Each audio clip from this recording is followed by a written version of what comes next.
Hello, everybody, and welcome to this week's episode of Our Lives. Have you thought about a complete change of your job? Do you wake up some days and think, I can't do this until I retire? Have you been stuck in the same job since you left school or university? Well, if so, this is the episode for you. I'd like to welcome Louise Thompson, who is a leadership coach, to talk about changing careers in midlife. Welcome to the show, Louise. Thank you, Vicky. It's so nice to be here. Thank you for having me. I'm well into my midlife, so I'm actually nearly 48 years old, and so I've got my own personal experience to talk about today, but also some tips and some guidance if you are looking at the next part of your career. Fabulous. So it's quite an unusual job to be a leadership coach. How did this come Yeah. about? Have you always been a leadership coach? Where did this come from?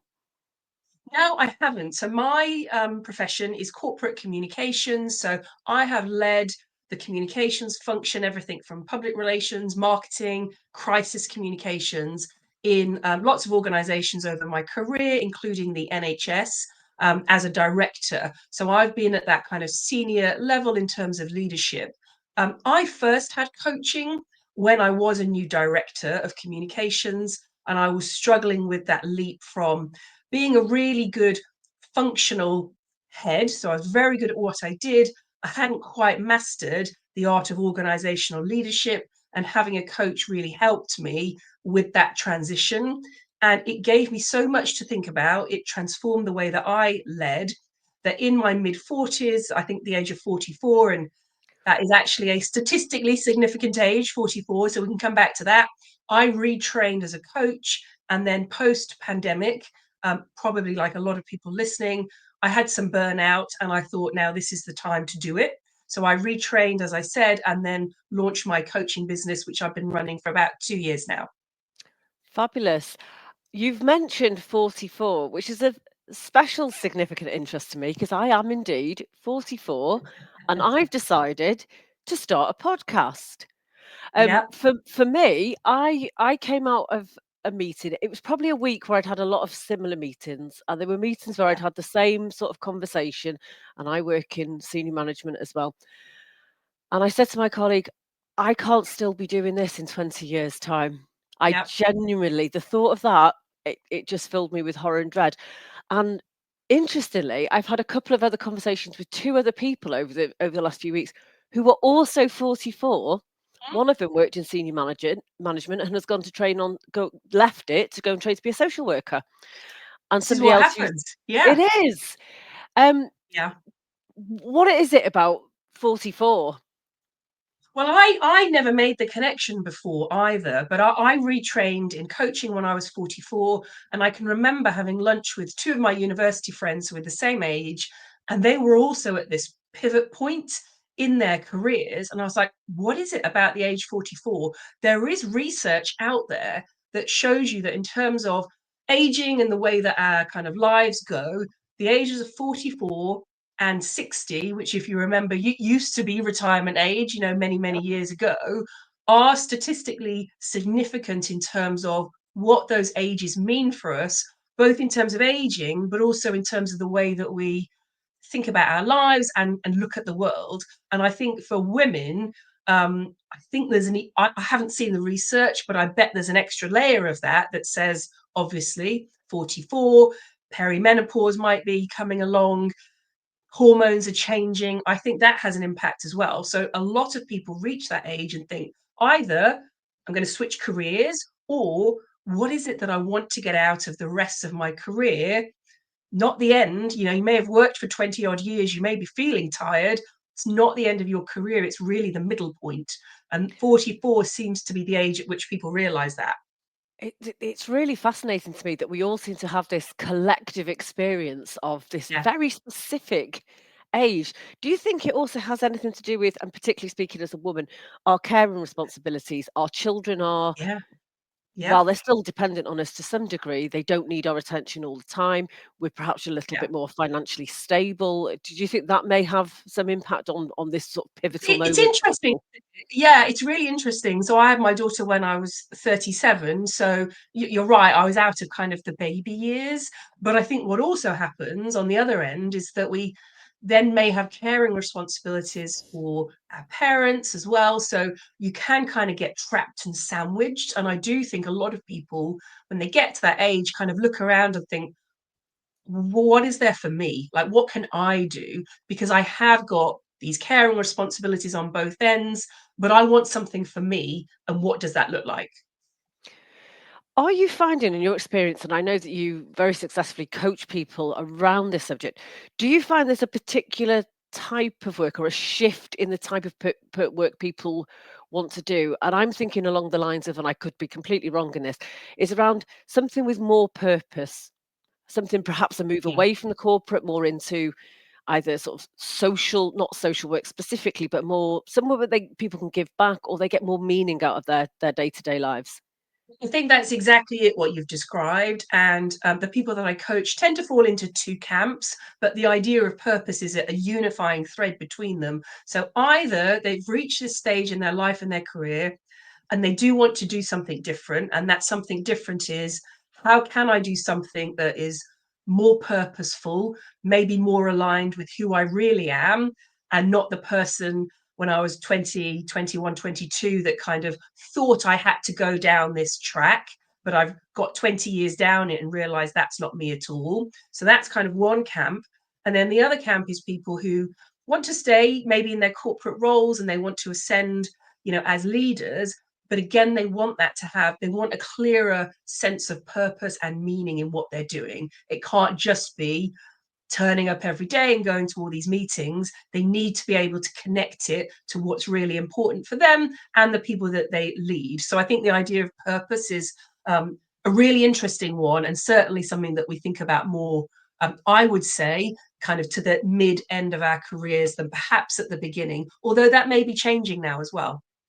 I think speaking to the younger generation makes us sound really old, doesn't it, Louise? The younger generations, I have Yeah, teenagers, and I think they perhaps have, and I don't know whether this is because of the internet, a greater sense of who they are and what their values yeah, are than I absolutely. certainly did at that age.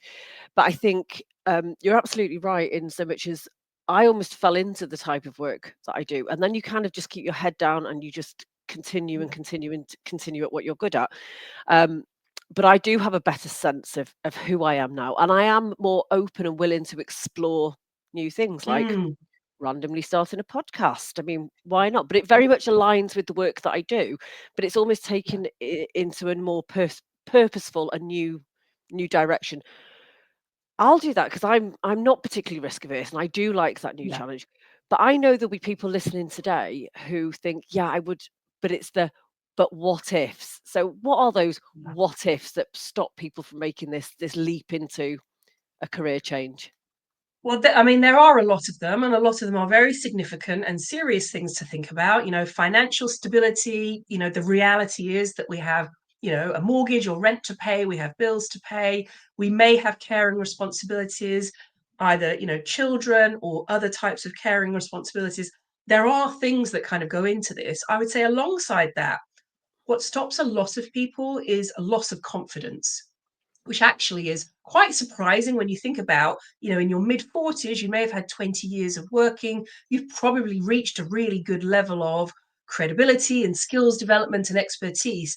But I think life shapes you along the way, doesn't it? So perhaps I remember when I was 23, I had a lot of confidence because nothing bad had happened to me yet.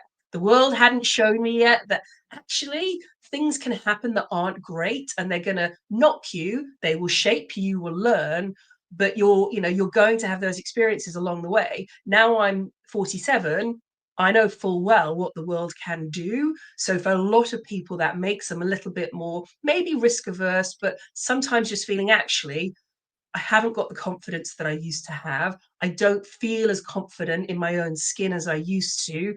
Maybe it's imposter syndrome when you look around the table and think, oh, everyone else knows what they're doing, and I still don't, even after 20 years of working. I think these are very natural feelings. So, one of the things I do when I'm coaching is help people understand what might be getting in their way. I think it's really interesting that you've mentioned imposter syndrome. Now, this is something Yeah. very personally that I have Mm, felt quite significantly. And you do always yeah. walk and think everybody here knows what they're doing apart from me. Yes. Yeah. But I'm convinced that quite a few other people in the room also are feeling exactly the same way too. Most people, Vicky, are feeling the same way, I guarantee. And isn't that strange? Because, and I don't know whether it's a spotlight effect as well, where I think if I've made a mistake in something, or is that Yeah. fear of getting something wrong. I also think perhaps for many people sort of our age group, it's that fear of putting Mm. yourself out there in a very different way to the Yeah. one you have before, because we've gone through, we've grown up through a very significant period of change in terms of technology and Yeah. Yeah. communications, and we've had to learn. We started off with there was no mobile phones, to all of a sudden, Mm.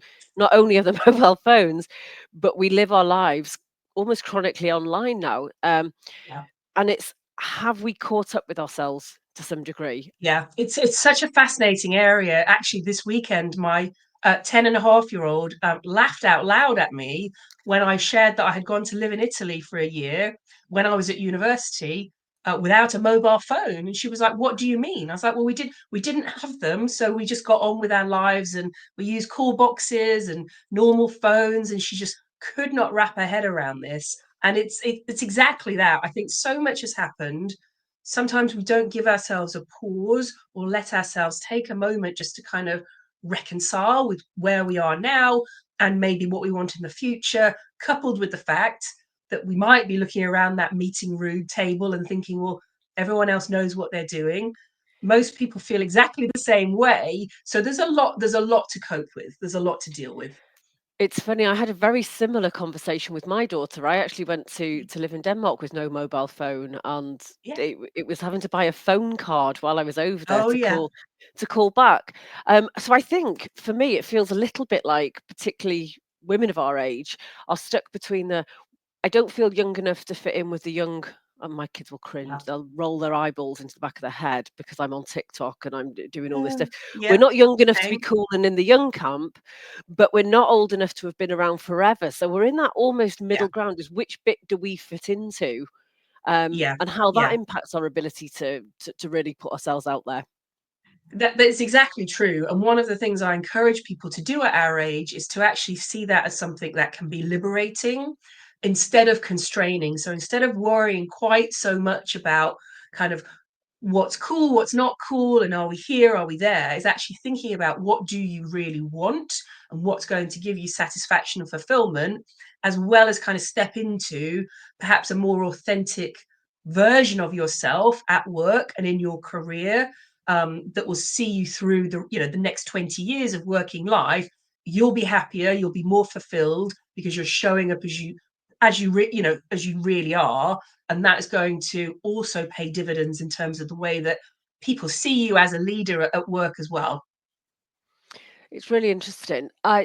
What practical sort of tasks, or what sort of work do you Yeah. do with people to actually help them to overcome that? Is there anything that our listeners could do?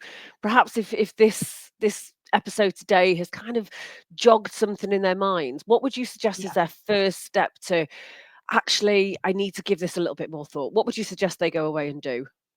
So there's a couple of things depending on kind of where you are in your career. If you're thinking about a change or a pivot, a really powerful exercise is simply to imagine your life in 5, 10, 15, 20 years' time and do a visualization exercise. Visualize with no restraints.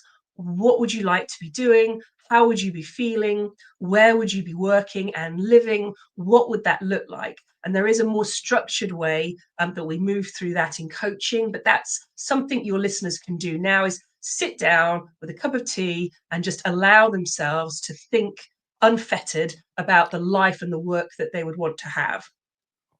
So it sounds to me like we're just taking away all the sort of the negative think, all the sort of negative stuff, and actually allow yourself to just think, regardless of whether you think that's realistic. It's actually that sort of visioning of what you would like your future to be, It, and it, that's the it first step is, into yeah. making those decisions. Yeah, I Um, think that's the first step, because I tell you what, we put so many barriers in the way because there are things that we have to think about at our age, but if we let those get in the way, we'll never do anything. So start with, okay, imagine those aren't there. What would I really be doing? And then we can start to work to kind of break those down. The other thing I recommend, if you are still happily in your corporate career, but you are feeling a loss of confidence, is simply to remember the evidence of your career to date. So get out your CV, have a look at it, and remind yourself of how you got to where you got to and what you've achieved. And it sounds so simple, but we often just take that for granted and forget. And that's when we start to doubt ourselves. I think that's so true, and I think it's like that frog in the pan, is you don't realise that things have Yeah. heated up and heated, but and Yeah. you really do need that look back to say, "Oh, actually, could I have done what I'm doing now 10 years Yeah. ago? No, I couldn't." But it's because it's all those experiences, both Yeah. positive and negative, that have made me into the Yeah. person that I am today. Talking about barriers, so I think we've sort of talked through what you can do for your own self-confidence. How Mhm. do we approach it when we're perhaps talking to friends or partners or perhaps parents or children who there are external influences that say, "Well, that would be crazy. Yeah. You've done this for X number of years. Why would you want to change Yeah. now?" Because there are people in our lives that are very comfortable with the status quo. What would our approach Yeah. to those people be? I mean, I always, in any kind of challenging conversation like that, I always advocate starting with empathy. So, understanding where they're coming from. You may not agree, but understand what might be driving or triggering their behavior. And you'll probably have a good idea if they're people that are close to you. What is it? Anxiety? Are they worried about you? Would it mean a change in their lives, and how would that impact them? So, start to understand that, and then you can kind of work from there in terms of saying, okay, I hear you and I understand that might be worrying for you, but here's how I see it. Here's how it may work. And here are the benefits for our family as a whole and for me, and all the good stuff that will come along with me feeling happier and more fulfilled and all that kind of stuff. So always start with empathy. Don't judge these people, because there is a valid reason that they'll be, worried or asking you these questions. Sometimes you're tapping into their own fears, and they're like, oh, hang on a minute, I feel a bit seen here, so I'm going to deflect it onto you. So just listening first, empathizing, and then you can start to unpack it with them. That's really interesting. I think it's almost as if it's almost sometimes I feel like holding a mirror up to other people, and if they particularly Yeah. if it's not something that they want to consider, or they've been in the same job for a number Yeah. of years, it's almost a judgment on them because That's you're making exactly this it. Yeah, they decision. feel attacked. They feel attacked because you are perhaps choosing a different route to the one that they chose. So they feel that judgment, but that's not the case at all. But understanding that will help you then actually have that conversation with them. In your experience as a coach, I'm sure you see lots of different types of people.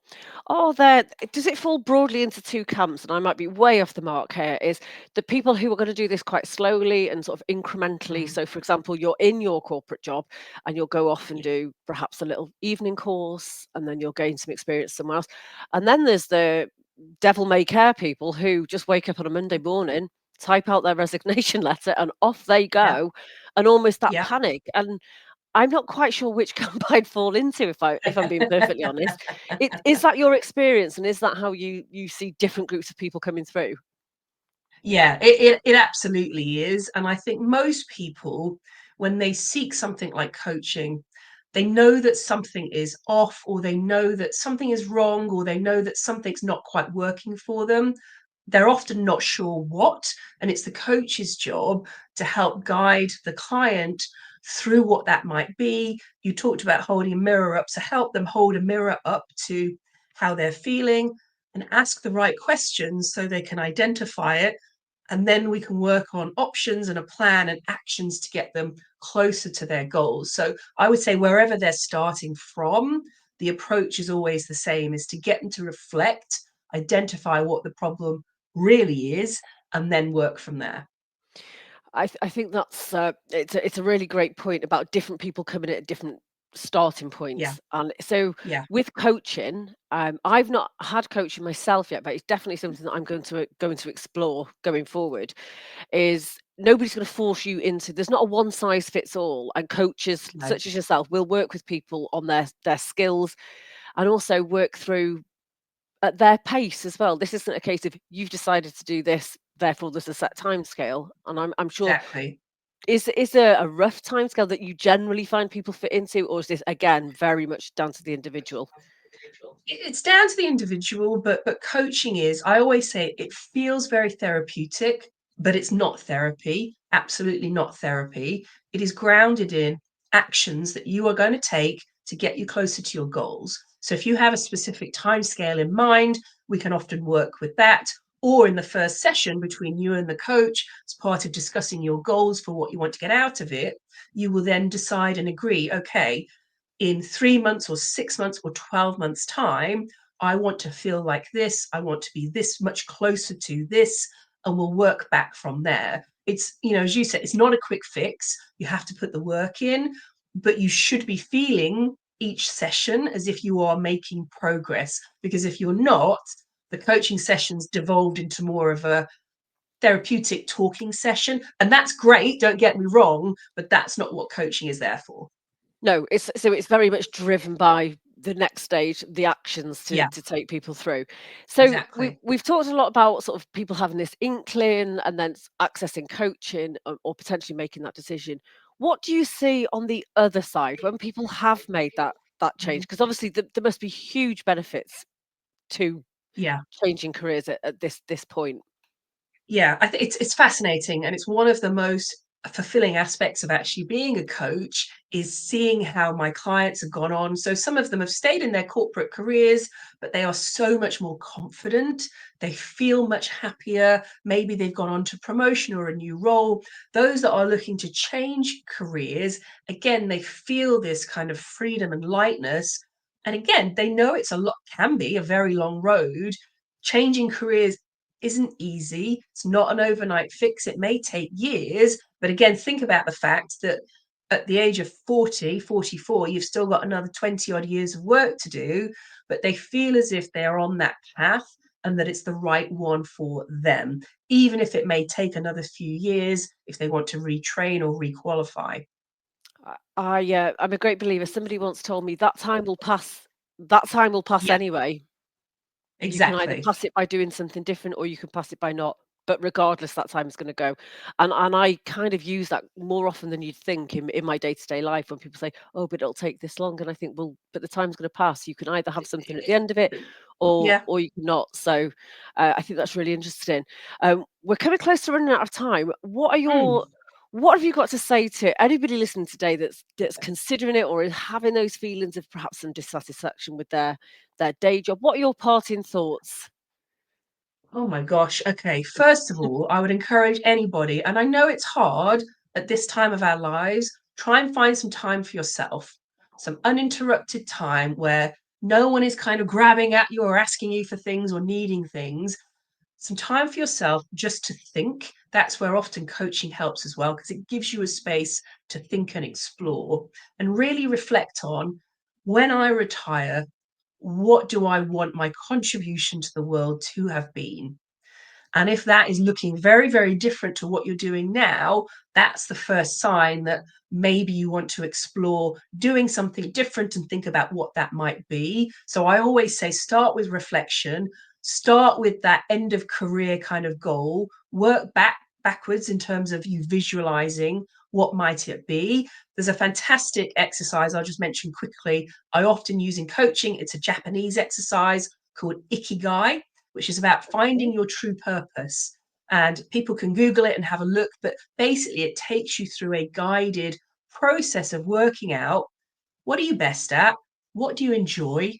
What can you get paid for? And what does the world need from you? And that should be your sweet spot professionally. It's really powerful. Okay, I think I'm gonna come off this call and I will be Googling that immediately to have a go. Do. What we will be doing is we will be putting all your details in the show notes, and I strongly recommend you head over and look at Louise's work. You've also started a TikTok account, so give you a follow. You're on other social media too. Um, Yeah. Thank you so much for joining today, and I hope you're going to come back in the future and talk further about career changes. And if any of the Oh, listeners have got thank any you. questions, please send them in to us, and I'm sure Louise would be happy to answer any questions going forward. Thank you so much. Absolutely. Yeah. Thank you so much, Vicky. Thanks.